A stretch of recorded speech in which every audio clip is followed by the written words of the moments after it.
ನಮಸ್ಕಾರ. ನಮ್ಮ ವೈದ್ಯಶಾಲಾ ಪ್ರೆಸೆಂಟ್ಸ್ ಇವತ್ತಿನ ನಿತ್ಯ ಸಂಜೀವನಿಗೆ ಸ್ವಾಗತ. ನಾನು ಸಭಾ. ಇವತ್ತಿನ ನಿತ್ಯ ಸಂಜೀವನಿಯಲ್ಲಿ ನಾವು ಪೈಲ್ಸ್ ಬಗ್ಗೆ ಮಾತನಾಡ್ತಾ ಇದ್ದೀವಿ, ಮೂಲವಾದ ಸಮಸ್ಯೆ ಬಗ್ಗೆ ಮಾತಾಡ್ತಾ ಇದ್ದೀವಿ.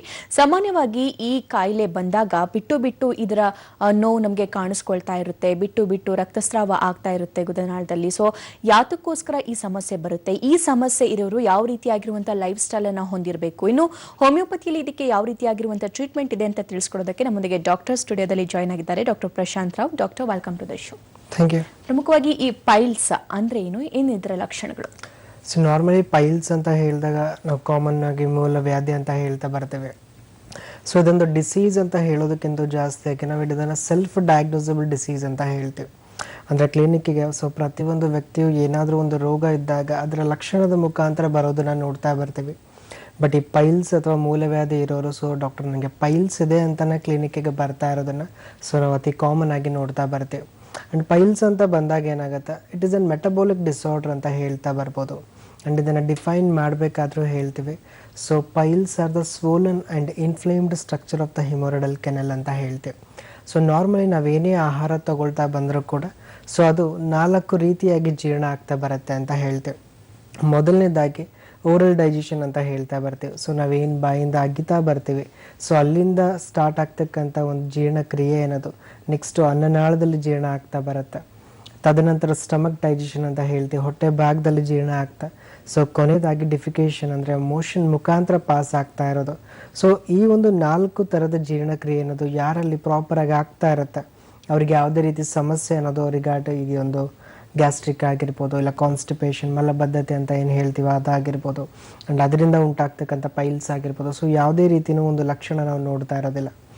ಬಟ್ ಯಾವಾಗ ಈ ಒಂದು 4 ಥರದ ಜೀರ್ಣಕ್ರಿಯೆಯಲ್ಲಿ ಸೊ ಏನಾದರೂ ಇಂಬ್ಯಾಲೆನ್ಸ್ ಅನ್ನೋದು ಉಂಟಾಗ್ತಾ ಬರುತ್ತೆ. ಸೊ ಅದರಲ್ಲೂ ಮೇನ್ಲಿ ಈ ಸ್ಟಮಕ್ ಡೈಜೆಷನ್ ಮತ್ತು ಡಿಫಿಕೇಷನ್ ಅನ್ನುವಂಥ ಪ್ರೋಸೆಸ್ಸಲ್ಲಿ ಸೊ ಅಂಥದ್ರಲ್ಲಿ ನಾವು ಪೈಲ್ಸ್ ಅಥವಾ ಮೂಲವ್ಯಾಧಿ ಕಂಡೀಷನ್ಸ್ಗಳನ್ನು ನಾವು ನೋಡ್ತಾ ಇದ್ದೀವಿ.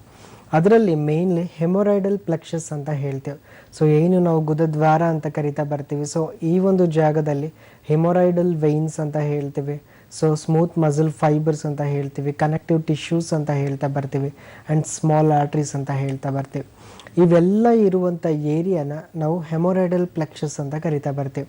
ಆ್ಯಂಡ್ ಏನು ಡಿಫಿಕೇಷನ್ ಅನ್ನುವಂಥ ಒಂದು ಪ್ರೋಸೆಸ್ ಇರುತ್ತೆ, ಏನು ನಾವು ಮೋಷನ್ಸ್ ಮಾಡ್ತಾ ಇದ್ದೀವಿ ಪ್ರತಿ ದಿವಸನೂ, ಇದೆಲ್ಲವೂ ಕ್ರಿಯೆ ಆಗೋದಕ್ಕೆ ಹಿಮೋರೈಡಲ್ ಪ್ಲೆಕ್ಸಸ್ಸಲ್ಲಿ ಯಾವುದೇ ರೀತಿ ಇಂಬ್ಯಾಲೆನ್ಸ್ ಇದ್ದಿಲ್ಲ ಅಂದಾಗ ಮಾತ್ರ ಸಾಧ್ಯ ಆಗ್ತಾ ಬರುತ್ತೆ. ಬಟ್ ಯಾವಾಗ ಈ ಒಂದು ಗುದದ್ವಾರದಲ್ಲಿ ಇರ್ತಕ್ಕಂಥ ಈ ನರಗಳು ಏನಿರುತ್ತೆ ಹಿಮೋರೈಡಲ್ ವೇನ್ಸ್ ಅಂತ ಏನು ಹೇಳ್ತೀವಿ, ಸೊ ಅಲ್ಲಿ ಯಾವಾಗ ಅನ್ಯೂಶುವಲ್ ಗ್ರೋತ್ ಅನ್ನೋದು ಕಾಣಿಸ್ಕೊಳ್ಳುತ್ತೆ, ಸೊ ಯಾವಾಗ ಅತಿಯಾದ ಒತ್ತಡ ಅನ್ನೋದು ಕ್ರಿಯೇಟ್ ಆಗ್ತಾ ಬರುತ್ತೆ, ಸೊ ಆ ಒಂದು ಒತ್ತಡದಿಂದ ಏನು ಒಂದು ಗ್ರೋತ್ ಕಾಣಿಸ್ಕೊಳ್ತಾ ಬರುತ್ತೆ, ನಾವು ಅಂಥದ್ದನ್ನು ಪೈಲ್ಸ್ ಅಂತ ಹೇಳ್ತಾ ಬರ್ತೀವಿ.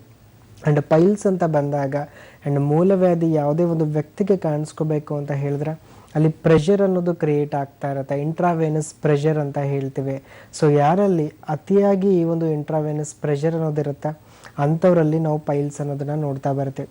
ಆ್ಯಂಡ್ ಪೈಲ್ಸ್ ಅಂತ ಬಂದಾಗ ಎಷ್ಟೋ ಜನ ಪೇಷಂಟ್ಸ್ಗಳಲ್ಲಿ ನಾವು ಹಿಸ್ಟ್ರಿಯಾಗಿ ನೋಡ್ತಾ ಬಂದಾಗ 8ರಿಂದ 10 ವರ್ಷದಿಂದ ಸೊ ಕಾನ್ಸ್ಟಿಪೇಷನ್ ಮಲಬದ್ಧತೆ ಅನ್ನೋದಿತ್ತು ಡಾಕ್ಟರ್ ಅಂತ ಹೇಳ್ತಾ ಬರ್ತಾರೆ. ಆ್ಯಂಡ್ ಯಾವಾಗ ಪೈಲ್ಸ್ ಅನ್ನೋ ಕಾಯಿಲೆಗೆ ಒಂದು ಕಾನ್ಸ್ಟಿಪೇಷನ್ ಅನ್ನೋದು ಒಂದು ಫಸ್ಟ್ ಆ್ಯಂಡ್ ಫಾರ್ಮೋಸ್ಟ್ ಕಾಸ್ ಅಂತ ಹೇಳ್ತೀವಿ. ಸೊ ಎಲ್ಲ ಪೇಷಂಟ್ಸ್ಗಳಿಗೂ ಈ ಮಲಬದ್ಧತೆ ಅನ್ನೋದಿತ್ತು, ಅದು ದೀರ್ಘಕಾಲದಿಂದ ಸಮಸ್ಯೆ ಇತ್ತು ಅಂತಂದಾಗ ಅದರಿಂದ ಈ ಮೂಲವ್ಯಾಧಿ ಬರೋದು ಸಹ ತುಂಬ ದೂರ ಇರೋದಿಲ್ಲ. ಆ್ಯಂಡ್ ಕಾನ್ಸ್ಟಿಪೇಷನ್ ಅಂತ ಬಂದಾಗ ಎಷ್ಟೋ ಜನ ಪೇಷಂಟ್ಸ್ಗೆ ಅವರವರ ಒಂದು ವ್ಯಕ್ತಿತ್ವಕ್ಕೆ ತಕ್ಕಂತೆ ಲಕ್ಷಣಗಳನ್ನು ನೋಡ್ತಾ ಬರ್ತೀವಿ. ಆ್ಯಂಡ್ ಮೊದಲನೇದಾಗಿ ಎಷ್ಟೋ ಜನ ಪೇಷಂಟ್ಸ್ಗಳಲ್ಲಿ ಕಾನ್ಸ್ಟಿಪೇಷನ್ ಅಂತ ಬಂದಾಗ ಕೆಲವರಿಗೆ ಸೊ ಪ್ರತಿ 1 ದಿವಸ ಬಿಟ್ಟು 1 ದಿವಸ ಮೋಷನ್ಸ್ಗೆ ಹೋಗೋದನ್ನು ನೋಡ್ತಾ ಇದ್ದೀವಿ. ಆ್ಯಂಡ್ ಇನ್ನೂ ಕೆಲವು ಜನಕ್ಕೆ ಏನಾಗುತ್ತೆ ಸೊ 1 ದಿವಸದಲ್ಲಿ 2ರಿಂದ 3 ಸತಿ ಹೋಗೋದನ್ನು ನೋಡ್ತಾ ಬರ್ತೀವಿ. ಸೊ ಎಷ್ಟೋ ಜನ ಪೇಷಂಟ್ಸ್ಗಳು ಮೋಷನ್ಸ್ಗೆ ಹೋದಾಗ ಮಿನಿಮಮ್ ಒಂದು 15ರಿಂದ 20 ನಿಮಿಷಕ್ಕಿಂತಲೂ ಜಾಸ್ತಿ ಟೈಮ್ ಸ್ಪೆಂಡ್ ಮಾಡ್ತಾ ಇರ್ತಾರೆ. ಸೊ ಇದೆಲ್ಲವೂ ಏನಾಗ್ತಾ ಹೋಗುತ್ತೆ, ಇಂಟ್ರಾವೇನಸ್ ಪ್ರೆಷರ್ ಅನ್ನೋದು ಡೆವಲಪ್ ಆಗ್ತಾ ಬರುತ್ತೆ. ಆ ಗುದದ್ವಾರದಲ್ಲಿ ಇರುವಂಥ ನರಗಳಿಗೆ ಅತಿಯಾದ ಒತ್ತಡ ಅನ್ನೋದು ಕ್ರಿಯೇಟ್ ಆಗ್ತಾ ಇರುತ್ತೆ.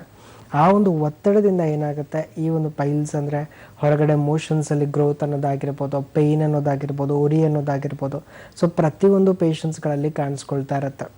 ಆ್ಯಂಡ್ ಎಷ್ಟೋ ಜನ ಪೇಷಂಟ್ಸ್ಗಳಲ್ಲಿ ಫುಡ್ ಹ್ಯಾಬಿಟ್ಸ್ ಅಂತ ಹೇಳ್ತಾ ಬರ್ತೀವಿ. ಸೊ ಆಹಾರ ಪದ್ಧತಿ ಸರಿಯಾಗದೇ ಇದ್ದಲ್ಲಿ ಈ ಪೈಲ್ಸ್ ಅನ್ನೋ ಕಾಯಿಲೆಗೆ ನಾವು ನೋಡ್ತಾ ಇದ್ದೀವಿ. ಸೊ ಎಷ್ಟೋ ಜನಕ್ಕೆ ಈವನ್ ನೀರಿನ ಅಂಶ ಕಡಿಮೆ ಇದ್ದರೆ ನೋಡ್ತಾ ಇದ್ದೀವಿ.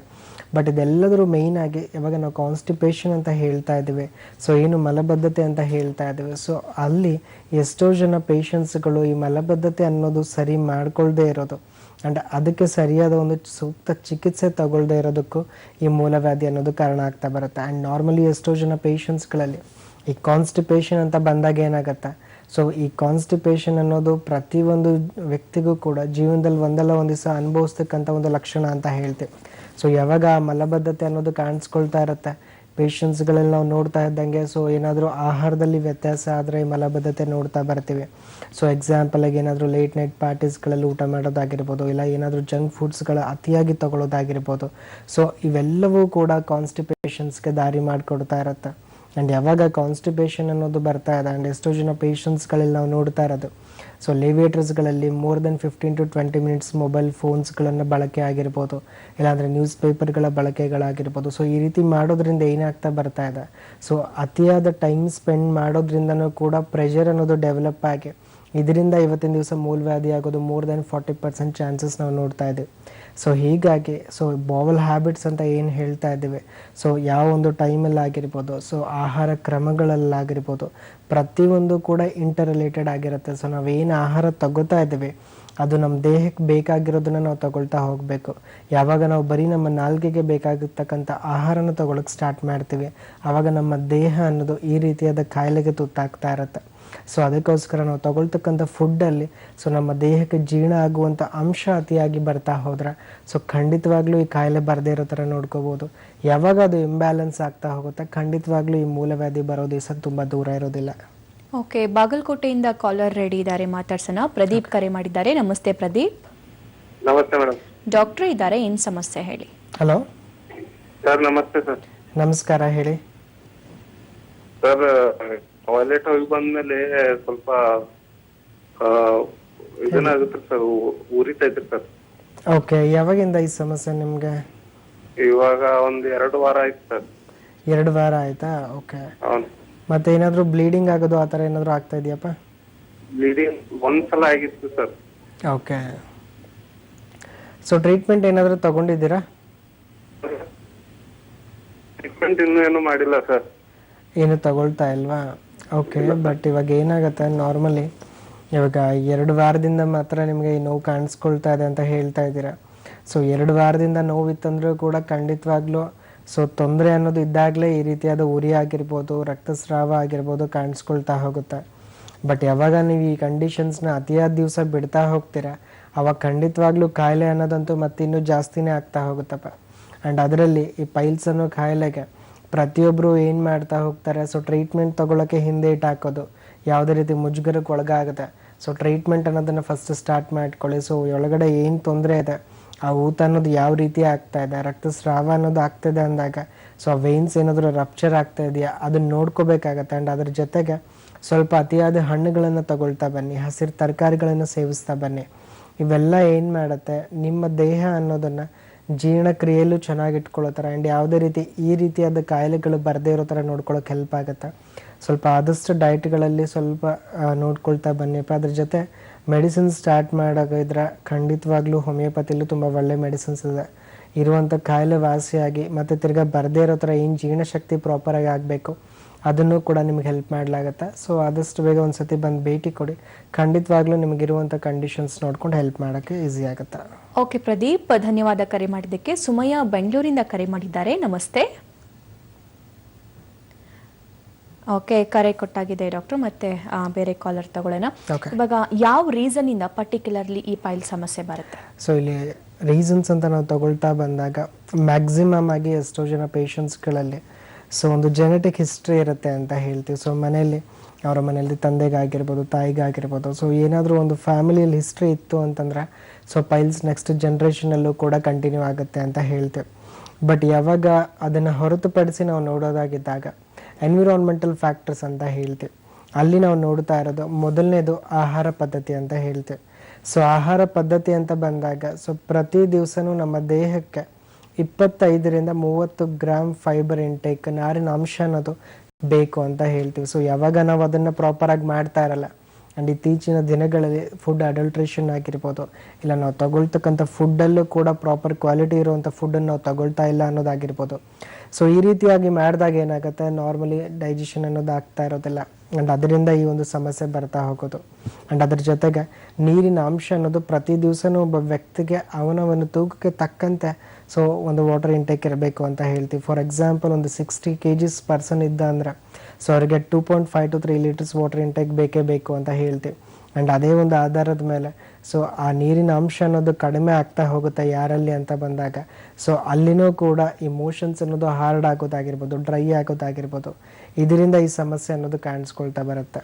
ಆ್ಯಂಡ್ ಅದನ್ನು ಹೊರತುಪಡಿಸಿ ಎಷ್ಟೋ ಜನ ಪೇಷಂಟ್ಸ್ಗಳಲ್ಲಿ ಅವರು ಮಾಡುವಂಥ ಕೆಲಸವೇ ಅವರಿಗೆ ಈ ಒಂದು ಪೈಲ್ಸ್ ಅನ್ನೋ ಕಾಯಿಲೆಗೆ ಸೊ ಎಡೆ ಮಾಡಿಕೊಡ್ತಾ ಇರುತ್ತೆ. ಮೊದಲನೇದು ಈ ಅತಿಯಾಗಿ ನಿಂತ್ಕೊಂಡು ಯಾರು ಕೆಲಸ ಮಾಡ್ತಾ ಹೋಗ್ತಾರೆ, ಒಂದು ದಿವಸಕ್ಕೆ ಮೋರ್ ದೆನ್ 8 to 10 hours ಅತಿಯಾಗಿ ನಿಂತ್ಕೊಳ್ಳೋದಾಗಿರ್ಬೋದು, ಅತಿಯಾಗಿ ಕೂತ್ಕೊಂಡು ಕೆಲಸ ಮಾಡೋದಾಗಿರ್ಬೋದು, ಇಲ್ಲೇನಾಗುತ್ತೆ ಅತಿಯಾದ ಪ್ರೆಷರ್ ಅನ್ನೋದು ಉಂಟಾಗ್ತಾ ಬರುತ್ತೆ. ಮತ್ತು ಅಲ್ಲಿ ಇಂಟ್ರಾವೇನಸ್ ಪ್ರೆಷರ್ ಅನ್ನೋದನ್ನು ನೋಡ್ತಾ ಬರ್ತೀವಿ. ಸೊ ಎಷ್ಟೋ ಜನ ಪೇಷಂಟ್ಸ್ಗಳು ಇವತ್ತಿನ ದಿವಸ ಸೊ ಪೈಲ್ಸ್ ಅನ್ನೋ ಕಾಯಿಲೆ ಇರುತ್ತೆ, ಅದು ತುಂಬ ನಿಮಗೆ ಪೇಯ್ನ್ ಕೊಡ್ತಾ ಇದೆ, ಬ್ಲೀಡಿಂಗ್ ಆಗ್ತಾ ಇದೆ ಅಂದಾಗ ಅದಕ್ಕೆ ನಾವು ಆಪ್ರೇಷನ್ ಅನ್ನೋದನ್ನು ಮಾಡಿಸ್ಕೊಂಡಿರ್ತಾರೆ. ಬಟ್ ಸ್ಟಿಲ್ ತಿರ್ಗಾ ಅದು ಕಾಣಿಸ್ಕೊಳ್ತಾ ಇದ್ದಾಗ ಸೊ ಅಲ್ಲಿ ಅವರ ಒಂದು ಮಾಡುವಂಥ ಕೆಲಸ ಏನಿರುತ್ತೆ ಅದು ಯಾವುದೇ ರೀತಿಯೂ ಅವ್ರಿಗಿರುವಂಥ ಕಾಯಿಲೆಗೆ ಒಂದು ಪರ್ಮನೆಂಟ್ ಸೊಲ್ಯೂಷನ್ಸ್ ಕೊಡೋದ್ರಲ್ಲಿ ಹೆಲ್ಪ್ ಮಾಡ್ತಾ ಇರೋದಿಲ್ಲ. ಆ್ಯಂಡ್ ಎಷ್ಟೋ ಜನ ಪೇಷಂಟ್ಸ್ ಇವತ್ತಿನ ದಿವಸ ಯಾರು ಅತಿಯಾಗಿ ನಿಂತ್ಕೊಂಡು ಕೆಲಸ ಮಾಡ್ತಾರೆ so blood flow against the gravity ಹೋಗ್ತಾ ಇರುತ್ತೆ, ಸೊ ಅಲ್ಲಿ ಅವರಿಗೆ ತೊಂದರೆ ಕೊಡ್ತಾ ಇರೋದು. ಆ್ಯಂಡ್ ಅತಿಯಾಗಿ ಕೂಡ್ತಾ ಬರೋರಿಗೆ ಅಲ್ಲಿ so pressure over the buttocks ಅಂತ ಹೇಳ್ತೀವಿ, ಸೊ ಅಲ್ಲಿಂದನೂ ಕೂಡ ಈ ಊತ ಅನ್ನೋದು ಕಾಣಿಸ್ಕೊಳ್ತಾ ಇರುತ್ತೆ. ಆ್ಯಂಡ್ ಇವನ್ ಒಬ್ಯಾಸಿಟಿ ಸ್ಥೂಲಕಾಯ ಇರೋರಿಗೂ ಕೂಡ ಈ ಒಂದು ಸಮಸ್ಯೆ ಅನ್ನೋದು ಬಿಟ್ಟಿದ್ದಿಲ್ಲ. ಆ್ಯಂಡ್ ಅದ್ರ ಜೊತೆಗೆ ಎಷ್ಟೋ ಜನ ಪ್ರೆಗ್ನೆಂಟ್ ವುಮೆನ್ಗಳಲ್ಲಿ ಪ್ರೆಗ್ನೆನ್ಸಿ ಪೀರಿಯಡಲ್ಲಿ ಎಷ್ಟೋ ಜನಕ್ಕೆ ಈ ಒಂದು ಕಾನ್ಸ್ಟಿಪೇಷನ್ ಅನ್ನೋದನ್ನು ತುಂಬ ಕಾಮನ್ ಆಗಿ ನೋಡ್ತಾ ಇದ್ದೀವಿ. ಸೊ ಯಾವುದೇ ರೀತಿಯೂ ಕೂಡ ಈ ಮೋಷನ್ಸಲ್ಲಿ ತುಂಬ ಹಾರ್ಡ್ನೆಸ್ ಅನ್ನೋದಾಗಿರ್ಬೋದು, ಸೊ ಮೋಷನ್ಸಲ್ಲಿ ತುಂಬ ಟೈಮ್ ಸ್ಪೆಂಡ್ ಮಾಡೋದಾಗಿರ್ಬೋದು, ಇಲ್ಲ ಅದರಿಂದ ನೆಕ್ಸ್ಟ್ ಪೈಲ್ಸ್ ಅನ್ನೋಂಥ ಕಾಯಿಲೆ ಬರೋದಾಗಿರ್ಬೋದು ನಾವು ಅತಿಯಾಗಿ ನೋಡ್ತಾ ಬರ್ತೀವಿ. ಆ್ಯಂಡ್ ಮೇಯ್ನ್ಲಿ ಇಲ್ಲಿ ಏನಾಗುತ್ತೆ, ಸೊ ನಾವು ಏನು ತಗೊಳ್ತಾ ಇದ್ದೀವಿ ಆಹಾರ ಅದ್ರ ಮೇಲೆ ತುಂಬ ಡಿಪೆಂಡ್ ಆಗಿರುತ್ತೆ. ಸೊ ಪ್ರತಿಯೊಂದು ವ್ಯಕ್ತಿಗೂ ಕೂಡ ನಾವು ಅದೇ ಹೇಳ್ತಾ ಬರೋದು, ಸೊ ಅವ್ರು ಏನು ಆಹಾರ ತಗೊಳ್ತಾ ಇದ್ದಾರೆ ಸೊ ಆಹಾರದಲ್ಲಿ ಆ ಯಾವ ಒಂದು ಕಂಟೆಂಟ್ ಇದೆ ಅನ್ನೋದು ಅವ್ರಿಗೆ ತಿಳಿದಿತ್ತು ಅಂತಂದ್ರೆ ಸೊ ಖಂಡಿತವಾಗ್ಲೂ ಅವರಿಗೆ ಯಾವುದೇ ರೀತಿಯಾಗಲಿ ಕಾಯಿಲೆಗಳಾಗಿರ್ಬೋದು, ನಾಟ್ ಓನ್ಲಿ ಪೈಲ್ಸ್ ಅಂತ ಆಗಿರ್ಬೋದು, ಸೊ ನಾವೇನು ಆಹಾರ ತಗೋತೀವಿ ಸೊ ಅದು ನಮ್ಮ ಆರೋಗ್ಯನ ಹೇಳುತ್ತೆ ಅಂತ ಹೇಳ್ತೀವಿ. ಸೊ ಹಾಗಾಗಿ ಸೊ ಯಾವಾಗ ನಾವು ಒಂದು ಪ್ರಾಪರ್ ಫುಡ್ ಅನ್ನೋದನ್ನು ತಗೋತೀವಿ ಆ್ಯಂಡ್ ಮೇಯ್ನ್ಲಿ ಟೈಮಿಂಗ್ಸ್ ಅಂತ ಹೇಳ್ತೀವಿ, ಒಂದು ಪ್ರಾಪರ್ ಟೈಮಿಂಗ್ ಅನ್ನೋದನ್ನು ಮೇಂಟೈನ್ ಮಾಡ್ತಾ ಇದ್ವಿ. ಸೊ ಯಾವುದೇ ರೀತಿಯೂ ಅತಿಯಾಗಿ ಒಂದು ಗ್ಯಾಪ್ ಅನ್ನೋದನ್ನು ಕೊಡ್ತಾ ಇಲ್ಲ. ಬಿಕಾಸ್ ಇವತ್ತಿನ ದಿವಸ ಗ್ಯಾಸ್ಟ್ರಿಕ್ ಸಮಸ್ಯೆಯಿಂದ ಪೈಲ್ಸ್ ಬರೋದನ್ನು ಕೂಡ ನಾವು ಅತಿಯಾಗಿ ನೋಡ್ತಾ ಬರ್ತೀವಿ. ಸೊ ತುಂಬ ದಿವಸದಿಂದ ಗ್ಯಾಸ್ಟ್ರಿಕ್ ಇತ್ತು, ಡಾಕ್ಟರ್ ಹೊಟ್ಟೆ ಉಬ್ಬಾರ ಅನ್ನಿಸ್ತಾ ಇತ್ತು, ತೈಗುಗಳು ಬರ್ತಾ ಇತ್ತು. ಬಟ್ ಇತ್ತೀಚಿನ ದಿನಗಳಲ್ಲಿ ಇವನ್ ಮೋಷನ್ಸಲ್ಲೂ ತೊಂದರೆ ಕಾಣಿಸ್ಕೊಳ್ತಾ ಇದೆ ಅಂತ ಹೇಳ್ತಾರೆ. ಅಂದರೆ ಆ ಗ್ಯಾಸ್ಟ್ರಿಕ್ಕಿಂದ ಉಂಟಾಗ್ತಕ್ಕಂಥ ಪ್ರೆಷರು ಕೂಡ ಪೈಲ್ಸ್ ಅನ್ನೋ ಕಾಯಿಲೆಗೆ ಒಂದು ದಾರಿ ಮಾಡಿಕೊಡ್ತಾ ಇದೆ ಅಂತಲೇ ಹೇಳ್ಬೋದು. ಸೊ ಇವೆಲ್ಲ ಒಂದು ಕಾಮನೆಸ್ಟ್ ಒಂದು ಕಾಸಸ್ ಈ ಒಂದು ಪೈಲ್ಸ್ ಬರೋಕ್ಕೆ ಅಂತಲೇ ಹೇಳ್ಬೋದು. ಓಕೆ, ಕಾಲರ್ ರೆಡಿ ಇದ್ದಾರೆ, ಮಾತಾಡ್ಸೋಣ. ರಾಮುಲು ಕರೆ ಮಾಡಿದ್ದಾರೆ ದಾವಣಗೆರೆಯಿಂದ. ನಮಸ್ತೆ. ನಮಸ್ತೆ ಮೇಡಮ್. ಡಾಕ್ಟರ್ ಇದ್ದಾರೆ, ಏನ್ ಸಮಸ್ಯೆ ಹೇಳಿ ಮೇಡಮ್? ಪೈಲ್ಸ್ ಸಮಸ್ಯೆ ಮೇಡಮ್. ಓಕೆ ಸರ್ ಏನಿಲ್ಲ, ಸ್ವಲ್ಪ ಮೋಷನ್ ನಲ್ಲಿ ಬಹಳ ಟೈಮ್ ಸರ್. ಓಕೆ ಒಂದೊಂದ್ಸರಿ ಬ್ಲೀಡಿಂಗ್ ಆಗ್ತದೆ ಸರ್. ಓಕೆ ಹಂಗಾಗಿ ಸ್ವಲ್ಪ ಪ್ರಾಬ್ಲಮ್ ಇದೆ ಸರ್. ಓಕೆ, ಸೊ ಯಾವಾಗಿಂದ ಪೈ ಸಮಸ್ಯೆ ನಿಮ್ಗೆ ಕಾಣಿಸ್ಕೊಳ್ತಾ ಇರೋದು? ಸರ್ ನನಗಲ್ಲೇ 1 ವರ್ಷ ಆಯ್ತು ಸರ್. 1 ವರ್ಷ ಆಯ್ತು. ಆಹಾರದಲ್ಲೇ ಸ್ವಲ್ಪ ತರಕಾರಿ ಅದು ಊಟ ಮಾಡಿದಾಗ ಏನೋ ಇದೆ ಸರ್, ಮೋಷನ್ ಚೆನ್ನಾಗಾಗುತ್ತೆ. ಓಕೆ, ಸ್ವಲ್ಪ ಹಿಟ್ಟಿನ ಪದಾರ್ಥ, ಗೋಧಿ ಹಿಟ್ಟು, ಚಪಾತಿ ಅಂತ ತಿಂದಾಗ ಹೀಟ್ ಪದಾರ್ಥ ತಿಂದಾಗ ಸ್ವಲ್ಪ ಇದಾಗುತ್ತೆ ಸರ್. ಓಕೆ, ತೊಂದರೆ ಇಲ್ಲ. ಬಿಕಾಸ್ ಎಷ್ಟೋ ಜನ ಪೇಷಂಟ್ಸ್ಗಳಲ್ಲಿ ನಾವು ಇದೇ ಸಮಸ್ಯೆ ನೋಡ್ತಾ ಬರ್ತೀವಪ್ಪ. ಯಾವಾಗ ಆಹಾರ ಅನ್ನೋದು ಏನಾದರೂ ವ್ಯತ್ಯಾಸ ಆಗುತ್ತಾ ಅವಾಗ ಈ ಸಮಸ್ಯೆ ಅನ್ನೋದು ಕಾಣಿಸ್ಕೊಂಡ್ಬಿಡುತ್ತೆ. ಸೊ ಎಲ್ಲ ಪ್ರಾಪರಾಗಿ ಹೋಗ್ತಾ ಇರುತ್ತೆ, ಏನಾದರೂ ಮಸಾಲೆ ಖಾರಾಂಶಗಳನ್ನು ಅತಿಯಾಗಿ ತಗೊಳ್ಳೋದಾಗಿರ್ಬೋದು, ಸೊ ಇಲ್ಲಾಂದರೆ ಏನಾದರೂ ನಾನ್ ವೆಜ್ ಐಟಮ್ಸ್ಗಳನ್ನು ಅತಿಯಾಗಿ ತಗೊಳ್ಳೋದಾಗಿರ್ಬೋದು. ಈ ಥರ ಆದಾಗ ಮತ್ತೆ ತಿರ್ಗಾ ಪೈಲ್ಸ್ ಅನ್ನೋ ಸಮಸ್ಯೆ ಹೋಗಿರೋದು ಮತ್ತೆ ಬರ್ತಾ ಇದೆ ಅಂತ ಹೇಳ್ತಾರೆ. ಸೊ ಹಾಗಿದ್ದಾಗ ಏನಾಗುತ್ತೆ, ಒಳಗಡೆ ತೊಂದರೆ ಅಂತೂ ಇದ್ದೇ ಇರುತ್ತೆ. ಅಂದರೆ ಆ ನರಗಳಲ್ಲಿ ಊತ ಅನ್ನೋದಾಗಿರ್ಬೋದು, ಸೊ ಇಲ್ಲ ಅಂತಂದರೆ ನಿಮಗೆ ಜೀರ್ಣಶಕ್ತಿಯಲ್ಲಿ ತೊಂದರೆ ಅನ್ನೋದಾಗಿರ್ಬೋದು, ಖಂಡಿತವಾಗ್ಲೂ ಇದ್ದಲ್ಲೇ ಈ ಸಮಸ್ಯೆ ಅನ್ನೋದು ಕಾಣಿಸ್ಕೊಳ್ತಾ ಇರತ್ತೆ. ಏನು ಮಾಡಿ ಅಟ್ಲೀಸ್ಟ್ ಒಂದು 2 to 3 monthsವರೆಗೂ ಸೊ ಪ್ರತಿ ದಿವಸನೂ ಕೂಡ ನಿಮ್ಮ ಒಂದು ಆಹಾರದಲ್ಲಿ ಸೊ ಹಣ್ಣಿನ ಅಂಶ ಇರಬೇಕು. ಸೊ ಏನು ನೀವು ಹಣ್ಣನ್ನು ತಗೋತಾ ಇರ್ತೀರ, ಹಸಿರು ತರಕಾರಿಗಳನ್ನು ತಗೋತಾ ಇರ್ತೀರ, ಸೊ ಅಲ್ಲಿ ನಿಮಗೆ ಜೀರ್ಣಶಕ್ತಿಲಿ ಕೊರತೆ ಇತ್ತು ಅಂದರೆ ಆ ಜೀರ್ಣಶಕ್ತಿ ಅನ್ನೋದು ಚೆನ್ನಾಗಿ ಆಗೋದ್ರಲ್ಲಿ ಹೆಲ್ಪ್ ಆಗುತ್ತೆ. ಆ್ಯಂಡ್ ಅದ್ರ ಜೊತೆಗೆ ಮೋಷನ್ಸಲ್ಲಿ ಏನಾದರೂ ಇನ್ಫ್ಲಮೇಷನ್ಸ್ ಆಗ್ತಿದೆ ಗುದದ್ವಾರದಲ್ಲಿ ಅಂತಂದರೆ ಅದು ಕ್ಲಿಯರ್ ಆಗೋದಕ್ಕೂ ಹೆಲ್ಪ್ ಆಗುತ್ತೆ. ಇಲ್ಲ ಅಟ್ಲೀಸ್ಟ್ ರಾತ್ರಿ ಮಲ್ಗೋಕ್ಕಿಂತ ಮುಂಚೆ ಒಂದೆರಡು ಬಾಳೆಹಣ್ಣು ತೊಗೊಂಡು ಮಲ್ಕೊಳ್ಳೋದು. ಸೊ ಇದನ್ನು ಸ್ವಲ್ಪ ಮಾಡ್ತಾ ಬನ್ನಿ. ಒಂದು 2-3 ತಿಂಗಳಲ್ಲಿ ನಿಮಗೆ ಇದರ ಒಂದು ರಿಸಲ್ಟ್ಸ್ ಅನ್ನೋದು ಗೊತ್ತಾಗ್ತಾ ಬರುತ್ತೆ. ಇನ್ ಕೇಸ್ ನೀವು ಇಷ್ಟು ಮಾಡಿದ್ರೂ ನಿಮ್ಗೆ ಯಾವುದೇ ರೀತಿ ಹೆಲ್ಪ್ ಆಗ್ತಾ ಇಲ್ಲ ಅಂದರೆ ಖಂಡಿತವಾಗ್ಲೂ ನಿಮಗೆ ಹೋಮಿಯೋಪತಿಲೂ ಕೂಡ ತುಂಬ ಒಂದು ಸೂಕ್ತ ಚಿಕಿತ್ಸೆ ಈ ರೀತಿಯಾದ ಕಾಯಿಲೆಗೆ ಸಿಗ್ತಾ ಬರುತ್ತೆ. ಆ್ಯಂಡ್ ಅಲ್ಲಿ ನಿಮಗೆ ಏನು ಒಂದು ತೊಂದರೆ ಇದೆ ಅದನ್ನು ಒಂದು ರೂಟ್ ಕಾಸ್ ಮುಖಾಂತರ ಅದನ್ನು ನಾವು ಇಲ್ಲಿ ಟ್ರೀಟ್ ಮಾಡ್ತಾ ಬರ್ತೀವಿ. ಆ್ಯಂಡ್ ಇಲ್ಲಿ ನಿಮಗೆ ಒಂದ್ಸತಿ ಆ ಒಂದು ಬೆಟರ್ಮೆಂಟ್ ಅನ್ನೋದು ಸಿಗ್ತಾ ಬಂತು ಅಂದರೆ ನೆಕ್ಸ್ಟ್ ನೀವು ಓನ್ಲಿ ನಿಮ್ಮ ಡಯಟಿಂದ ಆರಾಮಾಗಿ ನಿಮ್ಮ ಲೈಫ್ನಲ್ಲಿ ಲೀಡ್ ಮಾಡ್ಬೋದಪ್ಪ. ಓಕೆ ರಾಮುಲು ಅವರೇ, ಧನ್ಯವಾದ ಕರೆ ಮಾಡಿದ್ದಕ್ಕೆ. ಈ ಕುರಿತಂತೆ ಡಾಕ್ಟರ್ ಮತ್ತಷ್ಟು ಮಾಹಿತಿ ಕೊಡ್ತಾರೆ ವಿರಾಮದ ಬಳಿಕ. Welcome back. ಎಸ್ ಡಾಕ್ಟರ್, ಸಾಮಾನ್ಯವಾಗಿ ನಾವು ಪೈಲ್ಸ್ ಅಂತ ನೋಡಿದಾಗ ಇದರಲ್ಲೂ ಕೂಡ ವಿಧಗಳಿದೆಯಾ? ಖಂಡಿತವಾಗ್ಲೂ. ಸೊ ಇಲ್ಲಿ ನಾವು ಮೇಯ್ನ್ಲಿ ಒಂದು 2 ಟೈಪ್ಸಲ್ಲಿ ನೋಡ್ತಾ ಬರ್ತೇವೆ. ಸೊ ಇಂಟರ್ನಲ್ ಪೈಲ್ಸ್ ಮತ್ತು ಎಕ್ಸ್ಟರ್ನಲ್ ಪೈಲ್ಸ್ ಅಂತ ಹೇಳ್ತೇವೆ.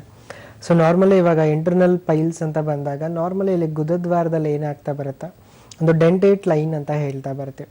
ಸೊ ಈ ಡೆಂಟೇಟ್ ಲೈನ್ ಅನ್ನೋದು ಏನು ಮಾಡುತ್ತೆ, ಸೊ ಗುದದ್ವಾರದಲ್ಲಿ ಈ ಒಂದು ಇಂಟರ್ನಲ್ ಪೈಲ್ಸ್ ಮತ್ತು ಎಕ್ಸ್ಟರ್ನಲ್ ಪೈಲ್ಸ್ನ ಸೊ ಒಂದು ಡಿವೈಡ್ ಮಾಡ್ತಾ ಬರುತ್ತೆ ಅಂತ ಹೇಳ್ತೀವಿ. ನಾರ್ಮಲಿ ಇಂಟರ್ನಲ್ ಪೈಲ್ಸ್ ಅಂತ ಬಂದಾಗ so these are the piles which grows inside the anal canal and remains inside ಅಂತ ಹೇಳ್ತೀವಿ. ಸೊ ಈ ಒಂದು ಊತ ಅನ್ನೋದು ಗುದದ್ವಾರದ ಒಳಗಡೆ ಕಾಣಿಸ್ಕೊಳ್ತಾ ಇರುತ್ತೆ, ಹೊರಗಡೆ ಯಾರಿಗೂ ಕೂಡ ಕಾಣಿಸ್ಕೊಳ್ತಾ ಇರೋದಿಲ್ಲ. ಆ್ಯಂಡ್ ಪೇಷಂಟ್ಸ್ಗಳಿಗೆ ಒಂದು 10 ನಿಮಿಷದವರೆಗೂ ನೋವು ಅನ್ನೋದು ಕಾಣಿಸ್ಕೊಳ್ತಾ ಇರುತ್ತೆ. ಅದಕ್ಕೆ ಯಾವುದೇ ರೀತಿ ಪೇಯ್ನ್ ಕಿಲ್ಲರ್ ಮೆಡಿಸಿನ್ಸ್ ತಗೊಳ್ಳದೇ ಇದ್ದರೂ ಕೂಡ ಒಂದು 10 ನಿಮಿಷದ ನಂತರ ಈ ಒಂದು ಪೈಲ್ಸನ್ನು ನೋವು ಅನ್ನೋದು ವಾಸಿ ಆಗ್ತಾ ಬರುತ್ತೆ. ಆ್ಯಂಡ್ ಹಾಗಾಗಿ ಎಷ್ಟೋ ಜನ ಪೇಷಂಟ್ಸ್ಗಳು ಇವತ್ತಿನ ದಿವಸ ಈ ಒಂದು ಇಂಟರ್ನಲ್ ಪೈಲ್ಸ್ ಏನು ಫಸ್ಟ್ ಗ್ರೇಡಲ್ಲಿರುತ್ತೆ ಇದಕ್ಕೆ ಯಾವುದೇ ರೀತಿ ಟ್ರೀಟ್ಮೆಂಟ್ ಅನ್ನೋದನ್ನು ತಗೊಳ್ತಾ ಇರೋದಿಲ್ಲ. ಸೊ ಅದನ್ನು ಅದೇ ರೀತಿ ನೆಗ್ಲೆಕ್ಟ್ ಮಾಡ್ತಕ್ಕಂಥದ್ದನ್ನು ನಾವು ನೋಡ್ತಾ ಬರ್ತೀವಿ. ಯಾವಾಗ ನಾವು ಈ ಒಂದು ಇಂಟರ್ನಲ್ ಪೈಲ್ಸ್ ಅನ್ನೋದನ್ನು ತುಂಬ ದಿವಸದ ಗಟ್ಟಲೆ ಬಿಡ್ತಾ ಹೋಗ್ತೀವಿ, ಸೊ ಅವಾಗ ಇದೇ ಸಮಸ್ಯೆ ಅನ್ನೋದು ಬೆಳೀತಾ ಸೆಕೆಂಡ್ ಗ್ರೇಡ್ಗೆ ಡೆವಲಪ್ ಆಗುತ್ತೆ ಅಂತ ಹೇಳ್ತೀವಿ. ಆ್ಯಂಡ್ ಯಾವಾಗ ಸೆಕೆಂಡ್ ಗ್ರೇಡಲ್ಲಿ ಡೆವಲಪ್ ಆಗ್ತಾ ಹೋಗುತ್ತೆ, ಸೊ ಇಲ್ಲಿ ಈ ಒಂದು ಊತ ಅನ್ನೋದು ಸ್ವಲ್ಪ ಹೊರಗಡೆ ಕಾಣಿಸ್ಕೊಳ್ಳೋಕೆ ಸ್ಟಾರ್ಟ್ ಆಗುತ್ತೆ. ಆ್ಯಂಡ್ ಎಷ್ಟೋ ಜನ ಪೇಷಂಟ್ಸ್ಗಳು ಹೇಳ್ತಾ ಹೋಗೋದು ಒಂದು ಸ್ಕಿನ್ ಟ್ಯಾಗ್ ಥರ ಸಿಗ್ತಾ ಇದೆ ಡಾಕ್ಟರ್ ಅಂತ ಹೇಳ್ತಾರೆ. ಸೊ ಹೊರಗಡೆ ಯಾವುದೇ ರೀತಿಯಾಗಿ ಸ್ಕಿನ್ ಟ್ಯಾಗ್ ಥರ ಕಾಣಿಸ್ಕೊಳ್ತಾ ಇರೋದು, ಸೊ ಮೋಷನ್ಸ್ ಮಾಡಬೇಕಾದಾಗ ಈ ಒಂದು ಊತ ಅನ್ನೋದು ಹೊರಗಡೆ ಕಾಣಿಸ್ಕೊಳ್ಳೋಕೆ ಸ್ಟಾರ್ಟ್ ಆಗುತ್ತೆ. ಆ್ಯಂಡ್ ಮೋಷನ್ಸ್ ಮಾಡಿದ ನಂತರ ಅದು ತಾನೇ ಇಟ್ ರಿಸೀಟ್ಸ್ ಬ್ಯಾಕ್ ಅಂತ ಹೇಳ್ತೀವಿ, ಅದು ಮತ್ತೆ ತಿರ್ಗಾ ಒಳಗಡೆ ಹೋಗ್ತಾ ಇರುತ್ತೆ. ಆ್ಯಂಡ್ ಈ ಒಂದು ಸೆಕೆಂಡ್ ಗ್ರೇಡ್ ಆಫ್ ಇಂಟರ್ನಲ್ ಪೈಲ್ಸಲ್ಲಿ ಸೊ ಈ ಊತ ಅನ್ನೋದು ಏನು ಹೊರಗಡೆ ಕಾಣಿಸ್ಕೊಳ್ತಾ ಇರುತ್ತೆ, ಇಲ್ಲಿ ಬ್ಲಡ್ ಸ್ಪಾಟ್ಸ್ ಅನ್ನೋದು ಪೇಷಂಟ್ಸ್ಗಳಿಗೆ ನಾವು ನೋಡ್ತಾ ಹೋಗ್ತೀವಿ. ಸೊ ಮೋಷನ್ಸ್ಗೆ ಹೋಗಬೇಕಾದಾಗ ಸೊ ಏನೋ ಒಂದು ಬ್ಲಡ್ ಸ್ಪಾಟ್ಸ್ ಥರ ಹೋಗ್ತಾ ಇದೆ ಡಾಕ್ಟರ್ ಅಂತ ಹೇಳ್ತಾರೆ. ಸೊ ಇದು ನಾವು ತುಂಬ ಸೆಕೆಂಡ್ ಗ್ರೇಡಲ್ಲಿ ನೋಡ್ತಾ ಬರುತ್ತೆ. ಸೊ ಯಾವಾಗ ನಾವು ಇದನ್ನು ಬಿಡ್ತಾ ಹೋದಾಗ ಆ್ಯಂಡ್ ಟ್ರೀಟ್ಮೆಂಟ್ ಅನ್ನೋದು ಪ್ರಾಪರಾಗಿ ತಗೊಳ್ದೆ ಹೋದಾಗ ಇದೇ ಒಂದು ಸಮಸ್ಯೆ ಬೆಳೀತಾ ಥರ್ಡ್ ಗ್ರೇಡಲ್ಲಿ ಸೊ ಏನು ಈ ಊತ ಅನ್ನೋದು ಹೊರಗಡೆ ಕಾಣಿಸ್ಕೊಳ್ತಾ ಇರುತ್ತೆ, ಸೊ ಇದು ಯಾವುದೇ ರೀತಿಯೂ ತಾನೇ ಒಳಗಡೆ ಹೋಗ್ತಾ ಇರೋದಿಲ್ಲ, ಇದನ್ನು ಮೆಕ್ಯಾನಿಕಲಿ ಇನ್ಸರ್ಟ್ ಮಾಡಲಾಗ್ತಾ ಇರುತ್ತೆ. ಸೊ ಇದನ್ನು ಕೈಯಿಂದ ಇನ್ಸರ್ಟ್ ಮಾಡಬೇಕು ಅಂತ ಹೇಳ್ತಾ ಹೋಗ್ತಾರೆ. ಸೊ ಈ ಒಂದು ಥರ್ಡ್ ಗ್ರೇಡ್ ಆಫ್ ಇಂಟರ್ನಲ್ ಪೈಲ್ಸಲ್ಲಿ ಸೊ ರಕ್ತಸ್ರಾವ ಅನ್ನೋದು ಬ್ಲೀಡಿಂಗ್ ಅನ್ನೋದು ಸ್ವಲ್ಪ ಆ್ಯಕ್ಟಿವ್ ಆಗಿರುತ್ತೆ ಅಂತಲೂ ಹೇಳ್ತಾ ಬರ್ತೀವಿ. ಆ್ಯಂಡ್ ಯಾವಾಗ ಇದಕ್ಕೆ ಒಂದು ಟ್ರೀಟ್ಮೆಂಟ್ ಅನ್ನೋದು ಪ್ರಾಪರಾಗಿ ತಗೊಳ್ತಾ ಇರೋದಿಲ್ಲ, ಇಲ್ಲ ಒಂದು ಪೇಯ್ನ್ ಕಿಲ್ಲರ್ ಜಸ್ಟ್ ತಗೋತಾ ಇದ್ದೀವಿ, ಇಲ್ಲ ಏನೋ ಒಂದು ಕ್ರೀಮ್ ಆಯಿಂಟ್ಮೆಂಟ್ಗಳನ್ನು ಹಚ್ಕೊಳ್ತಾ ಇದ್ದೀವಿ ಅಂದಾಗ ಇದೇ ಸಮಸ್ಯೆ ಬೆಳೀತಾ ಹೊರಗಡೆ ಕಂಪ್ಲೀಟ್ ಪ್ರೊಲ್ಯಾಪ್ಸ್ ಸ್ಟೇಜಲ್ಲಿ ನಾವು ನೋಡ್ತಾ ಇದ್ದೀವಿ. ಸೊ ಯಾವಾಗ ಇದು ಕಂಪ್ಲೀಟ್ ಪ್ರೊಲ್ಯಾಪ್ಸ್ ಆಗ್ತಾ ಬರುತ್ತೆ, ಸೊ ಹೊರಗಡೆ ಪೂರ್ತಿ ಗಡ್ಡೆ ಥರ ಬಂದಾಗ ಸೊ ಎಷ್ಟೋ ಜನ ಇವತ್ತಿನ ದಿವಸ ಅದಕ್ಕೆ ಆಪರೇಷನ್ಗೆ ಮೊರೆ ಹೋಗ್ತಾ ಇದ್ದಾರೆ. ಆ್ಯಂಡ್ ಯಾವಾಗ ಅದು ಕಂಪ್ಲೀಟಾಗಿ ಹೊರಗಡೆ ಕಾಣಿಸ್ಕೊಳ್ತಾ ಇರುತ್ತೆ, ಆಪ್ರೇಷನ್ಸ್ ಅನ್ನೋದಕ್ಕೆ ಒಳಗೆ ಹೋಗ್ತಾ ಇರ್ತಾರೆ. ಸೊ ಈ ಒಂದು ಆಪ್ರೇಷನ್ ಮಾಡಿದ್ಮೇಲೆ ಇವತ್ತಿನ ದಿವಸ ನಾವು ಎಷ್ಟು ಜನ ಪೇಷಂಟ್ಸ್ಗಳಲ್ಲಿ ಕೇಳ್ತಾ ಇರೋದು after the operation faecal incontinence ಅಂತ ಹೇಳ್ತೀವಿ. ಅಂದರೆ ಮೋಷನ್ಸ್ ಮಾಡಬೇಕಾದಾಗ ಒಂದು ಕಂಟ್ರೋಲಿಟಿ ಇರುತ್ತೆ ಪ್ರತಿಯೊಬ್ಬರಿಗೂ, ಬಟ್ ಯಾವಾಗ ಆಪ್ರೇಷನ್ ಆದ ನಂತರ ಈ ಇನ್ಕಾಂಟಿನೆನ್ಸ್ ಅಂತ ಬಂದಾಗ ಆ ಕಂಟ್ರೋಲಿಟಿ ಅನ್ನೋದು ಇರೋದಿಲ್ಲ, ಮೋಷನ್ಸ್ ಬಂದಾಗ ಹೋಗಲೇಬೇಕು ಅನ್ನೋ ಸ್ಥಿತಿ ಅನ್ನೋದು ಈ ಒಂದು ಫೀಕಲ್ ಇನ್ಕಾಂಟಿನೆನ್ಸ್ ಹೇಳಲಾಗ್ತಾ. ಸೊ ಈ ರೀತಿ ಇಂಟರ್ನಲ್ ಪೈಲ್ಸಲ್ಲಿ ಒಂದು 4 ಗ್ರೇಡ್ ಮುಖಾಂತರ ನಾವು ಟೈಪ್ಸ್ನ ಹೇಳ್ತಾ ಬರ್ಬೋದು. ಓಕೆ, ಬೆಂಗಳೂರಿಂದ ಗೋವರ್ಧನ್ ಕರೆ ಮಾಡಿದ್ದಾರೆ, ಮಾತಾಡ್ಸೋಣ. ನಮಸ್ತೆ ಗೋವರ್ಧನ್. ನಮಸ್ತೆ ಮೇಡಮ್. ಡಾಕ್ಟರ್ ಇದ್ದಾರೆ, ಏನು ಸಮಸ್ಯೆ ಹೇಳಿ. ಹಲೋ ಸರ್, ನಮ್ಗೆ ಫೈಲ್ಸ್ ಇದೆ ಆಕ್ಚುಲಿ ಒಂದು 3 years ಅಂತ ಇದೆ. ಓಕೆ, ಅದೇನಾಗ್ತಾ ಇದೆ ಅಂದ್ರೆ ನಾನು ಮೋಷನ್ಸ್ ಹೋದಾಗ ಅಟ್ಲೀಸ್ಟ್ ಎಕ್ಸಸ್ ಆಫ್ ಹೀಟ್ ಆದಾಗ ನನಗೆ ಅದೇ ನೀವ್ ಹೇಳ್ದಂಗೆ ಹೊರಗಡೆ ಬಂದು ಬ್ಲಡ್ ಇಂಜೆಕ್ಷನ್ ಸ್ಪ್ರೇ ಆದಂಗೆ ಸ್ಪ್ರೇ ಆಗ್ತಾ ಇರುತ್ತೆ. ಓಕೆ, ಮತ್ತೆ ಅಕಸ್ಮಾತ್ ಮನೆ ಕೋಲ್ಡ್ ಐಟಮ್ ಜಾಸ್ತಿ ಯೂಸ್ ಮಾಡಿದಾಗ ಆ ಥರ ಏನು ಇರೋದಿಲ್ಲ. ಓಕೆ. 1 or 2 months ಆಗ್ತಾ ನಾಟಿ ಇದು ಸ್ವಲ್ಪ ಔಷಧಿ ತಗೊಂಡಿದ್ರು, ಅವಾಗ ಒಂದು 6 months ಇರ್ಲಿಲ್ಲ. ಓಕೆ. ಮತ್ತೆ ಅದೇ ತರ ಆಗ್ತಾ ಇರುತ್ತೆ, ಗೆಡ್ಡೆ ಹೊರಗಡೆ ಬರುತ್ತೆ, ಮತ್ತೆ ಅದೇ ಪ್ರೆಸ್ ಮಾಡಿ ಹೊರಗಡೆ ಕಳಿಸ್ತಾರೆ.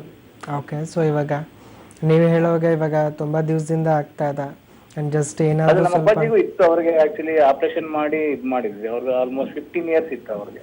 ಹೌದಾ? ಇಲ್ಲ ತೊಂದರೆ ಇಲ್ಲ. ಬಿಕಾಸ್ ಇಲ್ಲಿ ಏನಾಗುತ್ತೆ, ತುಂಬ ವರ್ಷದಿಂದ ಇರುತ್ತೆ ಆ್ಯಂಡ್ ಅದೊಂದು ಪರ್ಟಿಕ್ಯುಲರ್ ಸೀಸನಲ್ಲಿ ಇರುತ್ತೆ, ಇಲ್ಲ ಪರ್ಟಿಕ್ಯುಲರ್ ಏನಾದರೂ ಈ ಒಂದು ತುಂಬ ಹೀಟ್ ಅಂಶ ಇರತಕ್ಕಂಥ ಒಂದು ಆಹಾರನ ತಗೊಂಡಾಗಿರುತ್ತೆ ಅಂತಂದಾಗ ಖಂಡಿತವಾಗ್ಲೂ ತೊಂದರೆ ಇದೆ. ಜಸ್ಟ್ ಒಂದು ಕೆಲವು ಟೈಮಲ್ಲಿ ಮಾತ್ರ ಬರ್ತಾ ಇದೆ ಅಂದಾಗ ನಾವು ಯಾವಾಗ ಆ ಸಮಸ್ಯೆ ಅತಿಯಾಗಿ ನಮಗೆ ಟ್ರಬಲ್ ಕೊಡುತ್ತೆ ಆವಾಗ ಮಾತ್ರ ಅದಕ್ಕೆ ಮಾತ್ರೆ ಅನ್ನೋದನ್ನು ತಗೊಳ್ತಾ ಬರ್ತೀವಿ.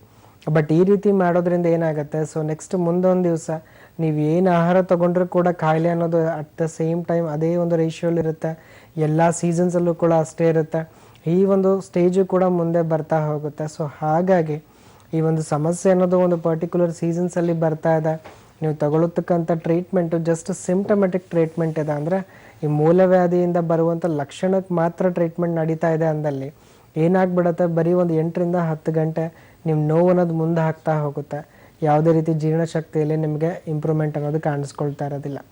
ಹಾಗಾಗಿ ಏನು ಮಾಡಿ, ಸ್ವಲ್ಪ ಏನಾದರೂ ಎಕ್ಸಸೈಸ್ಗಳನ್ನು ಮಾಡೋದಾಗಿರ್ಬೋದು ಆ್ಯಂಡ್ ಅತಿ ಸೈಕ್ಲಿಂಗ್ಗಳನ್ನು ಮಾಡೋದಾಗಿರ್ಬೋದು, ಸೊ ರಕ್ತ ಸಂಚಾರ ಚೆನ್ನಾಗಾಗುವಂಥ ಎಕ್ಸಸೈಸ್ಗಳು ಏನಿರುತ್ತೆ ಅದು ನಿಮಗೆ ತುಂಬ ಹೆಲ್ಪ್ ಆಗ್ತಾ ಬರುತ್ತೆ. ಆ್ಯಂಡ್ ಇದ್ರ ಜೊತೆಗೆ ಸ್ವಲ್ಪ ಫುಡ್ ಅನ್ನೋದು ಪ್ರಾಪರ್ ಕ್ವಾಂಟಿಟಿಯಲ್ಲಿ ಆಗಿರ್ಬೋದು ಆ್ಯಂಡ್ ಫೈಬರ್ ಅನ್ನೋದು ಅತಿಯಾಗಿರಬೇಕು ನಿಮ್ಮ ಡಯಟಲ್ಲಿ. ಸೊ ಇದನ್ನು ಒಂದು ಸ್ವಲ್ಪ ನೋಡ್ತಾ ಬನ್ನಿ, ಇದರಿಂದ ನಿಮಗೆ ಖಂಡಿತವಾಗ್ಲೂ ಹೆಲ್ಪ್ ಆಗ್ತಾ ಬರುತ್ತೆ. ಇನ್ ಕೇಸ್ ನಿಮ್ಮ ಒಂದು ಡಯಟ್ ಅನ್ನೋದು ಕಂಪ್ಲೀಟ್ಲಿ ಫೈಬರ್ಗೆ ಒಳಗಾಗ್ತಿದೆ ಬಟ್ ಆದರೂ ಕೂಡ ಒಂದು ಸೀಸನ್ಸಲ್ಲಿ ಬರ್ತಾ ಇದೆ ಅಂದರೆ ನಿಮ್ಮ ದೇಹ ಅನ್ನೋದು ಆ ಪರ್ಟಿಕ್ಯುಲರ್ ಸೀಸನ್ಸ್ಗೆ ಸಸೆಪ್ಟಬಲ್ ಇರೋದಿಲ್ಲ, ಅಂದರೆ ಯಾವುದೇ ರೀತಿಯೂ ಕೂಡ ಅದು ಅಡ್ಜಸ್ಟ್ ಆಗ್ತಾ ಇರೋದಿಲ್ಲ, ಅದಕ್ಕೆ ಈ ಕಾಯಿಲೆ ಅನ್ನೋದು ಕಾಣಿಸ್ಕೊಳ್ತಾ ಇರುತ್ತೆ. ಆ್ಯಂಡ್ ಆ ರೀತಿಯಾದ ಒಂದು ತೊಂದರೆಗೆ ಹೋಮಿಯೋಪತಿಲೂ ಕೂಡ ನಿಮಗೆ ಒಂದು ಟ್ರೀಟ್ಮೆಂಟ್ ಸಿಗ್ತಾ ಹೋಗುತ್ತೆ. ಆ್ಯಂಡ್ ಅದರಲ್ಲಿ ನಿಮಗೆ ಯಾವುದೇ ರೀತಿ ಒಂದು ಸೀಸನ್ಸ್ ಬರಲಿ, ನಿಮ್ಮ ದೇಹ ಅನ್ನೋದು ರೆಸಿಸ್ಟೆಂಟ್ ಆಗಿರಬೇಕು, ಎಲ್ಲ ರೀತಿಯ ಆಹಾರಕ್ಕೂ ಕೂಡ ಒಂದು ಜೀರ್ಣಕ್ರಿಯೆ ಅನ್ನೋದು ಚೆನ್ನಾಗಿರಬೇಕು ಅನ್ನೋದು ನೋಡ್ಕೊಳ್ಳೋದ್ರಲ್ಲಿ ತುಂಬ ಹೆಲ್ಪ್ ಆಗುತ್ತೆ. ನೀವು ಹೋಮಿಯೋಪತಿಗೆ ಸ್ಟಾರ್ಟ್ ಮಾಡಿದ್ರು ಅದರಿಂದನೂ ಹೆಲ್ಪ್ ಆಗುತ್ತೆ. ಆ್ಯಂಡ್ ಸ್ವಲ್ಪ ಒಂದು ಫೈಬರ್ ಡಯಟ್ ಕೆಲವು ದಿವಸ ಮಾಡಿ ಖಂಡಿತವಾಗ್ಲೂ ಇದರಿಂದ ನಿಮಗೆ ಯೂಸ್ ನೋಡ್ಕೋತೀರಾ. ಓಕೆ ಗೋವರ್ಧನ್ ಅವರೇ, ಧನ್ಯವಾದ ಕರೆ ಮಾಡಿದ್ದಕ್ಕೆ. ಡಾಕ್ಟರ್, ಕಾಂಪ್ಲಿಕೇಶನ್ಸ್ ನೋಡೋದಾದರೆ? ಕಾಂಪ್ಲಿಕೇಶನ್ಸ್ ಅಂತ ಬಂದಾಗ ಇವತ್ತಿನ ದಿವಸ ಎಷ್ಟು ಜನ ಪೇಷಂಟ್ಸ್ಗಳಲ್ಲಿ ಇವಾಗ ಗ್ರೇಡ್ಗಳಲ್ಲೂ ಮಾತಾಡಿದಾಗೆ ಸೊ ಪ್ರೊಲ್ಯಾಪ್ಸ್ ಆಫ್ ರೆಕ್ಟಮ್ ಅಂತ ಹೇಳ್ತಾ ಬರ್ತೀವಿ. ಸೊ ಎಷ್ಟೋ ಜನ ಪೇಷಂಟ್ಸ್ಗಳಲ್ಲಿ ಸೊ ಪ್ರೊಲ್ಯಾಪ್ಸ್ ಕಂಡೀಷನ್ ಅಂತ ಬಂದಾಗ ಇವತ್ತಿನ ದಿವಸ ಆಚೆ ಕಡೆ ಪೂರ್ತಿ ಗಡ್ಡೆಯಾಗಿ ಕಾಣಿಸ್ಕೊಳ್ತಾ ಇದೆ ಡಾಕ್ಟರ್ ಅಂತ ಹೇಳ್ತಾರೆ. ಆ್ಯಂಡ್ ಇವತ್ತಿನ ದಿವಸ ಎಷ್ಟೋ ಜನ ಒಂದು ಚಿಕ್ಕ ಮಕ್ಕಳಲ್ಲಿ ನಾವು ನೋಡ್ತಾ ಬರ್ತೀವಿ ಆ ಪ್ರೊಲ್ಯಾಪ್ಸ್ ಅನ್ನೋದು ಕಾಣಿಸ್ಕೊಳ್ತಾ ಇರತ್ತೆ. ಸೊ ಡ್ಯೂ ಟು ಆ ವೀಕ್ನೆಸ್ ಅನ್ನೋದಾಗಿರ್ಬೋದು ಕರಳುಗಳಲ್ಲಿ, ಸೊ ಇಲ್ಲಾಂದರೆ ಎಷ್ಟೋ ಜನಕ್ಕೆ ಸೆಕೆಂಡರಿ ಏಲ್ಮೆಂಟ್ ಅಂತ ಹೇಳ್ತೀವಿ, ಬೇರೆ ಒಂದು ಇನ್ಫೆಕ್ಷನ್ ಇರುತ್ತೆ ದೇಹದಲ್ಲಿ, ಸೊ ಅದರಿಂದ ನಾವು ಈ ಒಂದು ತೊಂದರೆ ಕಾಣಿಸ್ಕೊಳ್ತಾ ಇರ್ಬೋದು. ಆ್ಯಂಡ್ ಈವನ್ 2 to 3% ಆಫ್ ಚಾನ್ಸಸ್ಗಳಲ್ಲಿ ಸೊ ನಾವು ರೆಕ್ಟಲ್ ಕ್ಯಾನ್ಸರ್ ಅನ್ನೋಂಥದ್ದನ್ನು ನೋಡ್ತಾ ಇದ್ದೀವಿ. ಸೊ ಅತಿಯಾಗಿ ಈ ಮಾಸ್ ಥರ ಹೊರಗಡೆ ಪ್ರೊಲ್ಯಾಪ್ಸ್ಡ್ ಕಂಡೀಷನ್ ಇದೆ ಅಂತಂದಾಗ ಸೊ ರೆಕ್ಟಲ್ ಕ್ಯಾನ್ಸರ್ ಆಗುವಂಥದ್ದು ಈ ಒಂದು ಪೈಲ್ಸಿಂದ ನಾವು ನೋಡ್ತಾ ಬರ್ತೀವಿ. ಆ್ಯಂಡ್ ಇನ್ನು ಹೆಚ್ಚಿನ ಒಂದು ಬ್ಲೀಡಿಂಗ್ ಆಗ್ತಕ್ಕಂಥ ವ್ಯಕ್ತಿಗಳಲ್ಲಿ ಸೊ ಎಷ್ಟೋ ಜನಕ್ಕೆ ಬ್ಲೀಡಿಂಗ್ ಅತಿ ಆಗ್ತಾ ಏನಾಗುತ್ತೆ, ಅನೆಮಿಕ್ ಕಂಡೀಷನ್ಸಿಗೆ ಬರ್ತಾ ಹೋಗುತ್ತಾರೆ, ಜನರಲೈಸ್ಡ್ ವೀಕ್ನೆಸ್ ಇರುತ್ತೆ, ಸೊ ಯಾವುದೇ ರೀತಿ ಕೆಲಸ ಮಾಡೋಕ್ಕೆ ಇಂಟ್ರೆಸ್ಟ್ ಇರೋದಿಲ್ಲ. ಬಿಕಾಸ್ ಈ ಒಂದು ಮೂಲವ್ಯಾಧಿ ಕಂಡೀಷನ್ ಅನ್ನೋದು ಹೇಗಿದೆ, ಒಂದು ಸೋಷಿಯಲ್ ಅಕ್ವರ್ಡ್ನೆಸ್ ಅಂತ ಏನು ಹೇಳ್ತೀವಿ, ಸೊ ಅದು ಅತಿಯಾಗಿ ಈ ಒಂದು ಪೈಲ್ಸ್ ಕಂಡೀಷನಲ್ಲಿ ನಾವು ನೋಡ್ತಾ ಬರ್ತೀವಿ. ಸೊ ಎಷ್ಟೋ ಜನ ಪೇಷಂಟ್ಸ್ಗಳಿಗೆ ಅವರ ಒಂದು ನಾರ್ಮಲ್ ಪೋಸ್ಚರ್ ಅನ್ನೋದು ಸೊ ತುಂಬ ದೀರ್ಘಕಾಲದವರೆಗೂ ಮೇಂಟೈನ್ ಮಾಡೋಕ್ಕೆ ಆಗ್ತಾ ಇರೋದಿಲ್ಲ. ಸೊ ಒಂದೇ ಕಡೆ ಕೂರೋದಕ್ಕೆ ಆಗ್ತಾ ಇರೋದೇ ಆಗಿರ್ಬೋದು, ಇಲ್ಲ ನಿಲ್ಲಕ್ಕಾಗಿರ್ಬೋದು. ಸೊ ಪ್ರತಿಯೊಂದು ಕೂಡ ಈ ಒಂದು ಪೈಲ್ಸ್ ಕಂಡೀಷನ್ಸಲ್ಲಿ ನಾವು ನೋಡ್ತಾ ಬರ್ತೀವಿ. ಆ್ಯಂಡ್ ಎಷ್ಟೋ ಜನ ಪೇಷಂಟ್ಸ್ಗಳಿಗೆ ಈ ಪೈಲ್ಸ್ ಅನ್ನೋ ಕಾಯಿಲೆ ಸ್ಟಾರ್ಟ್ ಆಗ್ತಾ ಇದೆ ಅಂದಾಗ ಸೊ ಇದರಿಂದ ಉಂಟಾಗ್ತಕ್ಕಂಥ ಇನ್ನೂ ಕಾಂಪ್ಲಿಕೇಶನ್ ಜೊತೆಗೆ ಡಿಫ್ರೆನ್ಷಿಯಲ್ ಡಯಾಗ್ನೋಸಿಸ್ ಅಂತ ಹೇಳ್ತೀವಿ ನಾವು. ಸೊ ಇಲ್ಲಿ ಬೇರೆ ರೀತಿಯಾದ ಲಕ್ಷಣಗಳು ಕೂಡ ಸೇಮ್ ಒಂದು ತೊಂದರೆ ಅನ್ನೋದು ಸೂಚಿಸ್ತಾ ಬರುತ್ತೆ. ಸೊ ಅದರಲ್ಲಿ ಒಂದು ಫಿಶರ್ ಅಂತ ಹೇಳ್ತಾ ಬರ್ತೀವಿ. ಆ್ಯಂಡ್ ಇಲ್ಲಿ ಯಾವಾಗ ನೀರಿನ ಅಂಶ ಅನ್ನೋದು ತುಂಬ ನಾವು ಕಡಿಮೆ ತಗೊಳ್ತಾ ಬರ್ತೀವಿ, ಸೊ ಯಾವಾಗ ನೀರಿನ ಅಂಶ ಕಡಿಮೆ ಆಗುತ್ತೆ, ಇಲ್ಲ ಮೋಷನ್ಸ್ ಅನ್ನೋದು ಇರ್ರೆಗ್ಯುಲರ್ ಆಗುತ್ತೆ, ಬಾವಲ್ಸ್ ಅನ್ನೋದು ಇರ್ರೆಗ್ಯುಲರ್ ಆಗಿದೆ, ಹ್ಯಾಬಿಟ್ಸ್ ಅನ್ನೋದು, ಸೊ ಯಾವಾಗ ನಮಗೆ ಮೋಷನ್ಸ್ ಅನ್ನೋದು ಕಂಟ್ರೋಲಿಟಿಲಿ ಇರುತ್ತೆ, ಸೊ ನಾವು ಅದನ್ನು ಒಂದು 5 to 10 minutes ಪೋಸ್ಟ್ಪೋನ್ ಮಾಡೋದಾಗಿರ್ಬೋದು. ಸೊ ಇವೆಲ್ಲವೂ ಹ್ಯಾಬಿಟ್ಸ್ ಏನು ಮಾಡುತ್ತೆ, ಸೊ ಮೋಷನ್ಸ್ ಅನ್ನೋದನ್ನು ಹಾರ್ಡ್ ಮಾಡ್ತಾ ಬರುತ್ತೆ. ಸೊ ಯಾವಾಗ ಮೋಷನ್ಸ್ ಅನ್ನೋದು ಹಾರ್ಡ್ ಆಗ್ತಾ ಇದ್ದಾಗ ಸೊ ಗುದ್ದದ ವಾರದ ಸುತ್ತಮುತ್ತ ಎಲ್ಲ ಕ್ರ್ಯಾಕ್ಸ್ಗಳು ಉಂಟಾಗ್ತಾ ಬರುತ್ತೆ. ನಾವು ಹೇಗೆ ಒಂದು ಕ್ರ್ಯಾಕ್ಡ್ ಲಿಪ್ ಅಂತ ಹೇಳ್ತಾ ಬರ್ತೀವಿ, ಸೊ ಆ ಒಂದು ಕಂಡೀಷನ್ಸ್ ಇಲ್ಲಿ ನೋಡ್ತಾ ಬರ್ತೀವಿ. ಸೊ ಇವಿಷ್ಟು ಒಂದು ರೀತಿಯಾದ ಕಾಂಪ್ಲಿಕೇಶನ್ಸ್ ಅಂತ ಹೇಳ್ಬೋದು. ಓಕೆ, ಡಾಕ್ಟರ್ ಪ್ರಶಾಂತ್ ರಾವ್ ಅವ್ರನ್ನ ನೇರವಾಗಿ ಮೀಟ್ ಮಾಡೋದಕ್ಕೆ ಅಡ್ರೆಸ್ ಕಾರ್ಡ್ ಬರ್ತಾ ಇದೆ, ನೋಟ್ ಮಾಡ್ಕೊಳ್ಳಿ. ಡಾಕ್ಟರ್ ಪ್ರಶಾಂತ್ ರಾವ್ ಹೋಮಿಯೋಪತಿ ವೈದ್ಯರು, ನಮ್ಮ ವೈದ್ಯಶಾಲಾ ಬೆಂಗಳೂರಿನ ಮಲ್ಲೇಶ್ವರಂ ಜಯನಗರದಲ್ಲಿ ಶಾಖೆ ಇದೆ. ಇನ್ನು ಹುಬ್ಬಳ್ಳಿ, ಮೈಸೂರು, ಹಾಸನ, ದಾವಣಗೆರೆ, ಕಲಬುರಗಿ, ಶಿವಮೊಗ್ಗ, ಹೊಸಪೇಟೆ, ಮಹಾರಾಷ್ಟ್ರದಲ್ಲಿ ಮುಂಬೈ, ಪುಣೆ, ಸೊಲ್ಲಾಪುರದಲ್ಲೂ ಕೂಡ ಶಾಖೆ ಇದೆ. ಇನ್ನು ಸಂಪರ್ಕಿಸಬೇಕಾಗಿರುವಂತಹ ದೂರವಾಣಿ ನಂಬರ್ ಈ ರೀತಿಯಾಗಿದೆ: 0800-4666-4777. ಮತ್ತೊಂದು ನಂಬರ್ 1800-572-2222. ಡಾಕ್ಟರ್ ಪ್ರಶಾಂತ್, ಇಷ್ಟೊತ್ತು ಎಲ್ಲ ಮಾಹಿತಿ ತಿಳಿಸ್ಕೊಟ್ಟಿದ್ದಕ್ಕೆ ಧನ್ಯವಾದಗಳು. ನಮಸ್ತೆ. ವೀಕ್ಷಕರೇ, ಇದಾಗಿತ್ತು ಈ ಹೊತ್ತಿನ ವಿಶೇಷ ಕಾರ್ಯಕ್ರಮ. ನೆನಪಿರಲಿ, ನ್ಯೂಸ್ ಅಂದ್ರೆ ಪಬ್ಲಿಕ್ ಟಿವಿ.